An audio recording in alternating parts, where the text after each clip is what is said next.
আমার নিয়ে হুয়ায়া আমার পুরো জামা কাপড় খুললা হলাইছে। নিচের দিকে চেষ্টা করতেছে, তখন আমার মেয়ে মা কুয়া চিৎকার দিছে, ঠুটে ফুটে কামড়ে। আজকে দর্শন করে মারার পরও তারপরের দিন আরও 3টা দর্শন হয়েছে। আমি বলছিলাম না যে বাংলাদেশে যে পর্যন্ত বিচার ব্যবস্থা ভালো নয় দর্শন কমানো সম্ভব না। আপনারা বলছিলেন যে না পোশাকের চেঞ্জ করতে, পোশাক এগুলো নাকি উত্তেজিত পোশাকের সমস্যার কারণে নাকি দর্শন হয়। তাহলে এই যে আসিয়ার মতো ছোটো ছোটো শিশুগুলা এগুলো কি এমন খারাপ পোশাক পরছিল? এদের কি পোশাকের বয়স হয়েছে এখনই? তো এই যে পোশাক নিয়ে যারা বলেন তারা আসলে ভেবেচিন্তে বলবেন। তারপর অনেকে বলতেছেন যে পর্দা করলে হয়তো আপনার দর্শন কমানো সম্ভব। হ্যাঁ, এই কথায় আমি সম্মতি দেই যে ইসলাম বলা হয়েছে যদি পর্দা করে তাহলে দর্শন কমানো সম্ভব, ধর্ষণ হয়তো কমবে। কিন্তু তার মানে এই না যে একেবারে বন্ধ হয়ে যাবে, কারণ যারা পর্দা করে এরকম মহিলা অনেক দর্শন হইতেছে। সবথেকে বড় কথা হলো যে মানুষের যে মনুষ্যত্ব, মেন্টালিটি, সেটাকে পরিবর্তন আনতে হবে।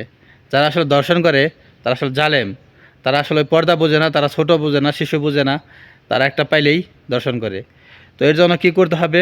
সমাজের এবং দেশের যে আইন ব্যবস্থা সেগুলোকে ডেভেলপ করতে হবে, এমন করতে হবে যাতে পরবর্তী তার একটা লোক ওই ধর্ষণ করতে ভয় পায়, এমন কিছু কানুন চালু করতে হবে। আপনি যদি কোনো ধর্ষণের বিচার যদি আপনি প্রকাশ্যে ফাঁসি দিতেন কিংবা গুলি করে মারতেন তাহলে হয়তোবা আর বাংলাদেশের দর্শন হতো না।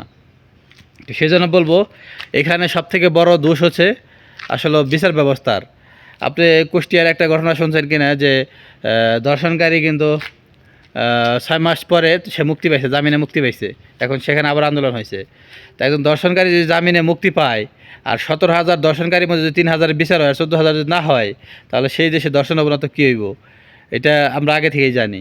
আর বাংলাদেশের দর্শনকারীদেরকে বড় বড় মসজিদের ইমাম সাহেব বানিয়ে দেওয়া হয়, বড় বড় পোস্টে চাকরি দেওয়া হয়, যে কারণে দর্শন দিন দিন বাইরে যেতেছে, কমতেছে না। তো বিদেশের মতো যদি গলা কেটে ফেলানো হইতো, গুলি করে মারা যাইতো, তাহলে দর্শনটা বন্ধ করা সম্ভব হইতো।